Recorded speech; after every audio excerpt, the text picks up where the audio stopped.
Good morning बच्चों। आज के इस लेक्चर में हम लोग पढ़ेंगे lattice planes and Miller indices. किसके बारे में पढ़ेंगे? लैटिस प्लेन्स के बारे में पढ़ेंगे और मिलर इंडिसेस के बारे में पढ़ेंगे। ठीक है ना? तो आइए सबसे पहले हम लोग जान लेते हैं ये क्या है, लैटिस प्लेन्स क्या होता है। ठीक बच्चों, लैटिस प्लेन्स क्या होता है, तब हम उसके बारे में मिलर इंडिसेस के बारे में बात करते हैं। ठीक है ना? तो देखिए, कोई भी क्रिस्टल है, a crystal lattice can be considered to be made up of a large number of parallel equidistant planes which is passes through the lattice point। यानी कोई भी क्रिस्टल लैटिस है जो क्या करते हैं, large number of parallel equidistance planes होते हैं। जो क्रिस्टल लैटिस होते हैं उसमें क्या होगा, बहुत ढेर सारे क्या होते हैं, पैरेलल और इक्विडिस्टेंस प्लेन होते हैं। पैरेलल मतलब समझते हैं, एक दूसरे के पैरेलल हो और सेम डिस्टेंस पर हो, और जो कि ईच लैटिस पॉइंट से क्या करते हैं, पास करते हैं, उन्हें हम लोग क्या बोलते हैं, प्लेन कहते हैं। और कैसा प्लेन कहते हैं? लैटिस प्लेन कहते हैं। अगर उसमें क्या करते हैं, उसी लैटिस पॉइंट पर हम क्या करते हैं, एटम को अरेंज कर दें, क्योंकि आप जानते हैं लैटिस पॉइंट पर अगर हम क्या करते हैं, एटम को अरेंज करते हैं, यानी वो बेसिस को अरेंज करते हैं, तो क्या बन जाता है, वो क्रिस्टल बन जाता है। उसे आप लोग क्रिस्टल प्लेन्स भी कह सकते हैं। ये तो यहाँ देखिए, हम यहाँ लैटिस पॉइंट मैंने मेंशन कर दिया हूं। ये लैटिस पॉइंट है हमारे, ये हमने क्या कर दिया, लैटिस पॉइंट। और इस लैटिस पॉइंट से क्या बना, स्पेस लैटिस बना। स्पेस लैटिस आपको पता होगा कि क्या होना चाहिए, हर एक पॉइंट के अराउंड इसका जो एनवायरमेंट होना चाहिए वो क्या होना चाहिए, सेम होना चाहिए। सराउंडिंग क्या होगा, इसका क्या होना चाहिए, सेम होना चाहिए। यानी इसको इधर से देखने से इधर से देखने तो वही दिखे, हमने कई बार बताया आपको। ठीक है ना? यानी इसके चारों ओर जो इन्वायरमेंट है, जैसा इसके चारों ओर है ऐसा इसके चारों ओर देखोगे तो ऐसे दिखेगा। इन्वायरमेंट आइडेंटिकल होने चाहिए। ये लैटिस, स्पेस लैटिस होता है। अब प्लेन की बात आई तो हम क्या करते हैं, large number of parallel and equidistance plane pass करते हैं, जो कि लैटिस पॉइंट से पास करता है, उसे हम क्या बोलते हैं, लैटिस प्लेन कहते हैं या क्रिस्टल प्लेन कहते हैं। इसका जो क्या कहते हैं कि नंबर ऑफ वेज होता है ड्रॉ करने का, कई भी तरीके से कर सकते हैं, डिफरेंट वेज से कर सकते हैं। देखिए, जैसे अगर मैं यक्स एक्सिस की बात करूं, अगर मुझे यक्स एक्सिस में प्लेन ड्रॉ करना है तो हम ऐसे क्या कर देंगे, इसको मिला देंगे। ये देखो, ये हमारा प्लेन है यक्स एक्सिस में, तो ऐसे प्लेन आप क्या करते जाओगे, ड्रॉ करते जाओगे। समझ गए मेरी बात? यक्स एक्सिस में ऐसे ड्रॉ करते जाओगे। ठीक, अगर वाई एक्सिस की बात करें तो ये ऐसे हो जाएगा, ऐसे लैटिस पॉइंट को मिलाते जाइए। अगर मैं क्या करूं, और भी डायरेक्शन में इसका वेरिएशन, ओरिएंटेशन कुछ भी हो सकता है। जैसे मैं इसके साथ ऐसे ऐसे भी ड्रॉ कर सकता हूं, ऐसे भी ड्रॉ कर सकता हूं, इधर भी ऐसे भी ड्रॉ कर सकता हूं।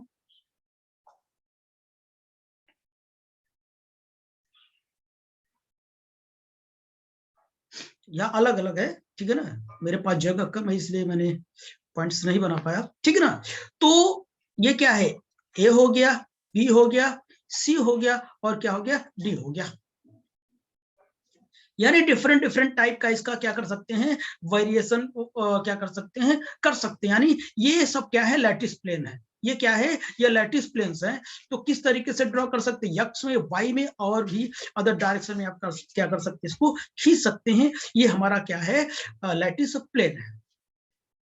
तो ये जो लैटिस प्लेन का जो ओरिएंटेशन होता है, reference to the axis of unit cell, unit cell के एक्सिस से इसका जो ओरिएंटेशन होता है, इसके इसी ओरिएंटेशन को पढ़ने के लिए मिरर आए, crystallography grapher mirror, crystallographer mirror आए 1839 में। इनकी हेल्प से क्या करता है, इसका जो ओरिएंटेशन होता है वो पढ़ा जाता है। मिलर इंडिसेस को हम क्या करते हैं, एच के एल से क्या करते हैं, रिप्रेजेंट करते हैं।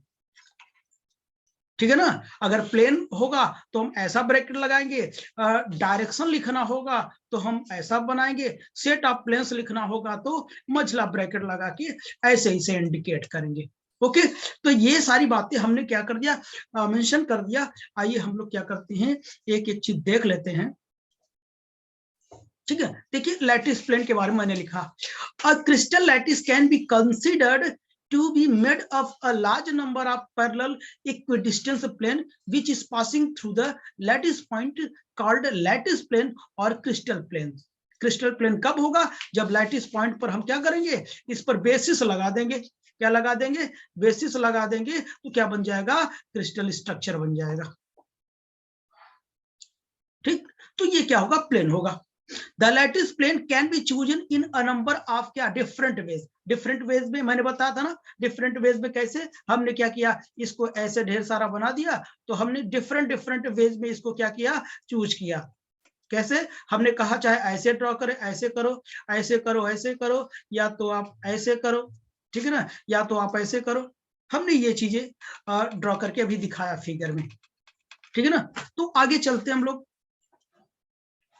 देखो, each family of these planes has a particular orientation, अपना खुद का ओरिएंटेशन होता है। मैंने बताया ना, किसी का एक्स डायरेक्शन में, तो किसी का वाई डायरेक्शन में, किसी का इस डायरेक्शन में था, किसी का क्या था, इस डायरेक्शन में था। ठीक है ना, अपना खुद का ओरिएंटेशन होता है with reference to the axis of unit cell. Unit cell के एक्सिस से अपना खुद का क्या होता है, ये अपना ओरिएंटेशन होता है। The variation of orientation of these planes are specified by so called Miller indices CHKL। इसी ओरिएंटेशन को स्पेसिफाइड करने के लिए मिलर, क्रिस्टलोग्राफर मिलर ने इन 1839 में इसको क्या किया, एक्सप्लेन किया और इसको स्पेसिफाइड किया, और इसी को मिलर इंडिसेस कहते हैं। इसको HKL से रिप्रेजेंट किया जाता है। अगर मैंने अभी आपको बताया था, अगर HKL अगर इस ब्रैकेट में लिखा हुआ है तो क्या करेगा, रिप्रेजेंट करेगा Miller indices of a plane. ऐसा लिखा होगा तो क्या रिप्रेजेंट करेगा, Miller indices of a plane. अगर ऐसा लिखा होगा तो क्या होगा, स्क्वायर ब्रैकेट में लिखा होगा तो मिलर इंडिसेस ऑफ डायरेक्शन। अगर मझले कोष्टक में लिखा होगा ब्रैकेट में तो ये क्या लिखे, रिप्रेजेंट करेगा सेट ऑफ प्लेन्स। कौन सी प्लेन होगी, Miller indices of a plane को रिप्रेजेंट करेगा। ओके बच्चों, तो ये चीजें हमने बना के दिखाया। अब आगे देखते हैं, ठीक है ना। तो अब मिलर इंडिसेस फाइंड आउट करने के लिए हमको 3 स्टेप चलने पड़ेंगे। तो देखना, to find the Miller indices of a plane take the following steps. तो पहले में क्या करना है, पहले में देखना, पहले स्टेप में क्या करना है बच्चों, देखा, डिटरमाइन द इंटरसेप्ट। पहले हम डिटरमाइन करेंगे किसकी, इंटरसेप्ट लेंगे of the plane along each of the 3 crystallographic direction. अभी मैं बता रहा हूँ, दिखा रहा हूँ एग्जांपल में। तो सबसे पहले इंटरसेप्ट लेते हैं। इंटरसेप्ट क्या होता है वो अभी मैं दिखाऊंगा, ठीक है ना। उसके बाद इंटरसेप्ट जो आएगा उसका मैं क्या करूंगा, रेसिप्रोकल लूंगा। Take the reciprocal of the intercept and is known as Miller indices. यही रेसिप्रोकल क्या होगा, मिलर इंडिसेस होगा। और यही जो क्या करेगा, रेसिप्रोकल अगर फ्रैक्शन में आता है तो हम multiply each by the denominator of the smallest fraction. तो डिनोमिनेटर से जो स्मॉलेस्ट फ्रैक्शन होगा वो क्या करेगा, उसको हम क्या करते हैं, मल्टीप्लाई कर देंगे।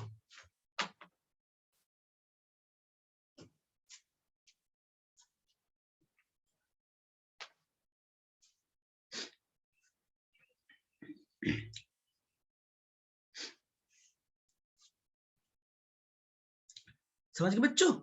तो ये क्या होगा, इसका जो फ्रैक्शन रिजल्ट आएगा वो क्या करेगा, उसमें हम क्या करेंगे, सभी में क्या करेंगे, डिनोमिनेटर से जो स्मॉलेस्ट फ्रैक्शन होगा उससे हम क्या कर देंगे, मल्टीप्लाई करके इसको सिंपल वे में बना लेंगे, और वो हमारा क्या होगा बताइए, प्लेन हो जाएगा। Plane, Miller indices of plane हो जाएगा। वही HKL को क्या करेगा, रिप्रेजेंट करेगा। तो आइए कुछ रिस्ट्रिक्शन लिखते हैं, तब इसकी कहानी शुरू करते हैं। Restriction of a Miller indices. इसमें भी कुछ रिस्ट्रिक्शंस होते हैं, वो रिस्ट्रिक्शंस क्या है वो देखते हैं हम। पहला number, direction of the plane, लिख लीजिए आप लोग, डायरेक्शन ऑफ द प्लेन कैसा होना चाहिए, will never be infinite, will never be infinite. इसकी जो डायरेक्शन होगी प्लेन की, इनफाइनाइट नहीं होनी चाहिए।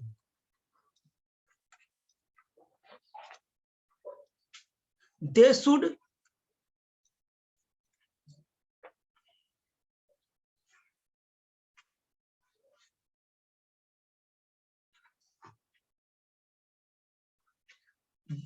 be in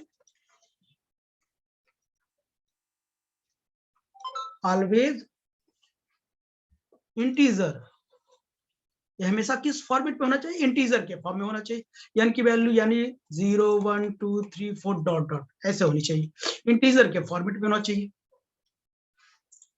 third number, plane is never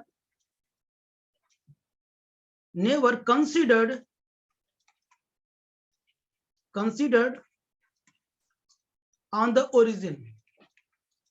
origin पर हम क्या करेंगे, जो प्लेन है वो कभी कंसीडर नहीं करेंगे। क्यों नहीं करेंगे, हम जब क्या करेंगे, मिलर प्लेन ड्रॉ करेंगे तब हम वहां पे देखेंगे, ठीक है ना। तो अच्छा, अब देखिए, अब हम क्या करते हैं, मिलर इंडिसेस की व्यवस्था करते हैं, ठीक है ना। उसके लिए हम क्या करते हैं, यूनिट प्लेन क्या करते हैं कि ड्रॉ करते हैं, यूनिट प्लेन ड्रॉ करते हैं। उसके लिए नए पेज में चलते हैं हम।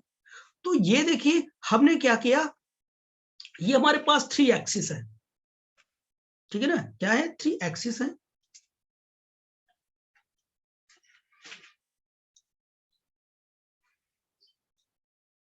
हमारे पास 3 एक्सिस है, थोड़ा नीचे करता हूं।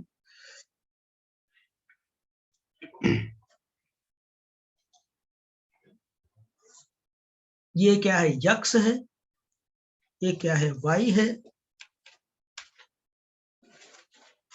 ये क्या वाई है, और ये क्या है, जेड है। ये हमारा ओरिजिन है, ठीक है ना।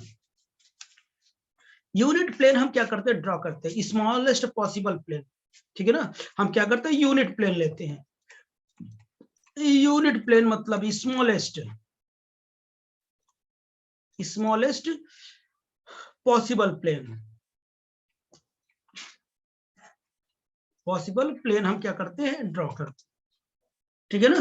तो हमने क्या किया, यूनिट डिस्टेंस तक मैं लेता हूं, यूनिट कह रहा है, यूनिट प्लेन की बात कर रहा है, यानी ये एक्स एक्सिस में क्या होगा, ए होगा, एक्स एक्सिस में क्या होगा, ए होगा, वाई एक्सिस में क्या होता है, बी होता है, और जेड एक्सिस में क्या होता है, सी होता है। यूनिट डिस्टेंस हम क्या करते हैं, ड्रॉ करते हैं, ठीक है ना।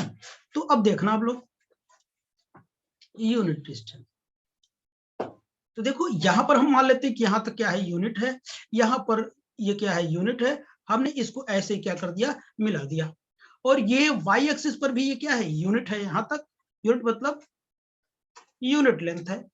और हमने यहां पर इस दोनों को क्या कर दिया, मिला दिया। ये हमारा एक प्लेन बन गया। ये क्या बन गया, प्लेन बन गया। प्लेन का नाम दे देते हैं हम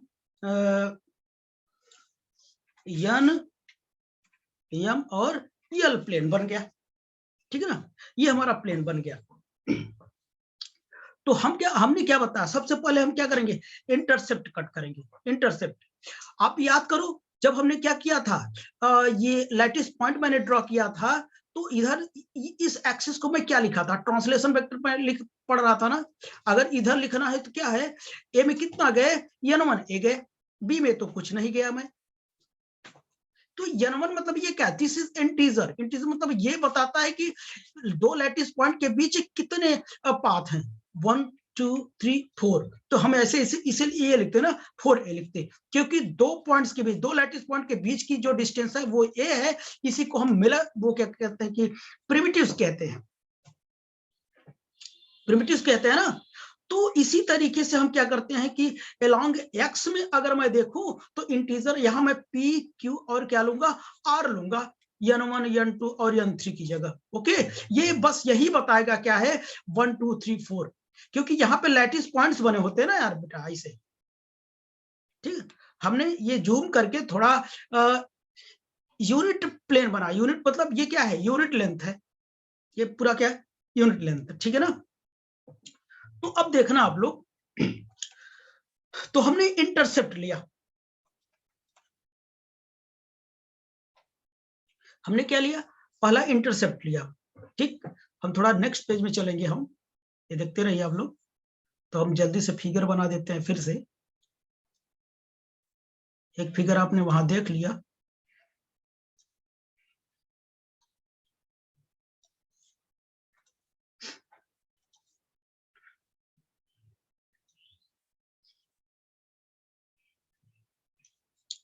वो फिगर आप वहां देखिए। यहाँ पे मैं अपने काम के लिए बनाया, थोड़ा सही कम बना है वहां, इसलिए अच्छे से बना दिया मैं।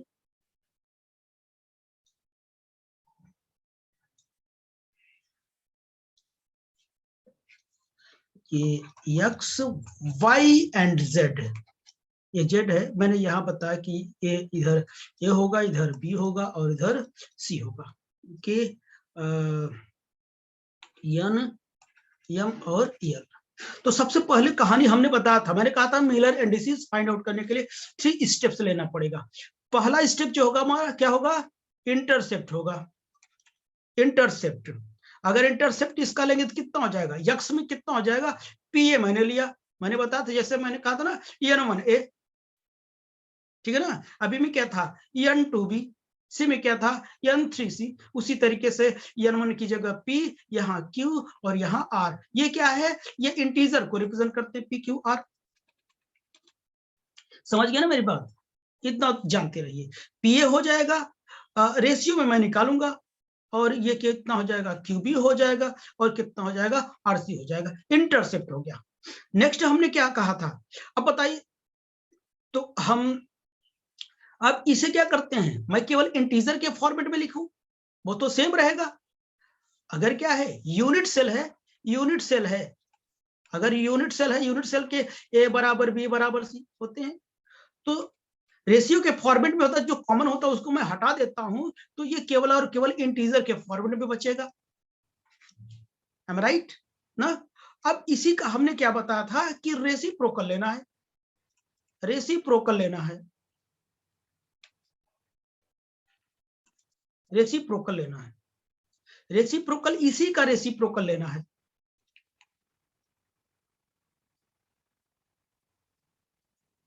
इन तीनों का हमें क्या लेना है, रेसिप्रोकल लेना है।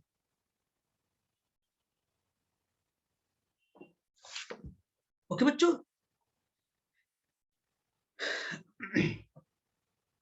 अगर मैं इन तीनों का रेसिप्रोकल ले लूं तो कितना हो जाएगा, 1/q=1/r, ठीक है ना।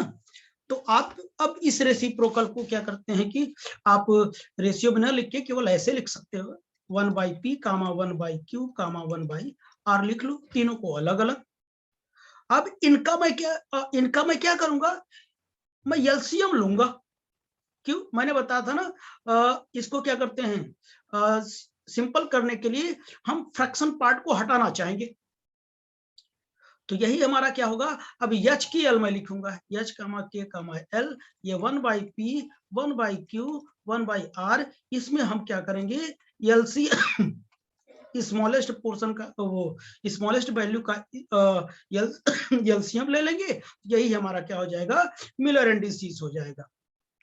तो यही हमारा क्या होगा, मिलर इंडिसेस हो जाएगा, मिलर इंडिसेस हो जाएगा।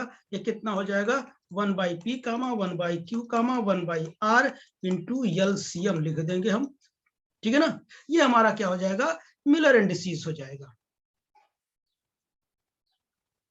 ठीक है ना। और मिलर इंडिसेस को हम ऐसे भी लिखते हैं, मिलर इंडिसेस ये मिलर इंडिसेस हो गया।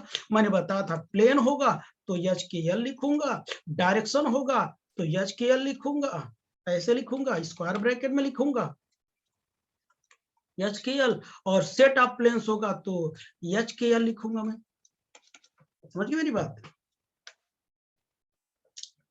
ओके, तो मिलर इंडिसेस मुझे पता चल गया। मिलर इंडिसेस क्या करूंगा, यही मिलर इंडिसेस क्या होगा, 1 बाई क्या हो जाएगा, पी हो जाएगा, कामा 1 बाई क्यू होगा, कामा 1 बाई आर होगा। इसमें एलसीएम का हम क्या करेंगे, एलसीएम का मल्टीप्लाई कर देंगे, जो आएगा हमारा वो मिलर इंडिसेस आ जाएगा। आई होप कि आपको समझ में आया होगा। तो हम क्या करेंगे, नेक्स्ट लेक्चर में जब हम इसका क्या करेंगे, इससे रिलेटेड क्या करेंगे, एग्जाम्पल देखेंगे, तो क्या हो जाएगा, आपको बहुत अच्छे से समझ में आया होगा। तो हम क्या करते हैं, नेक्स्ट लेक्चर में हम लोग क्या करते हैं, इससे रिलेटेड एग्जाम्पल देखेंगे और फिर देखेंगे कि ये मिरर इंडिसेस ऑफ प्लेन कैसे ड्रॉ किया जाता है। बहुत इंपॉर्टेंट टॉपिक्स होंगे। ओके बच्चों, तो आई होप कि आपको समझ में आया होगा। तो अब आप लोग क्या करिए, पूछ सकते हैं कि हाँ क्या दिक्कत है।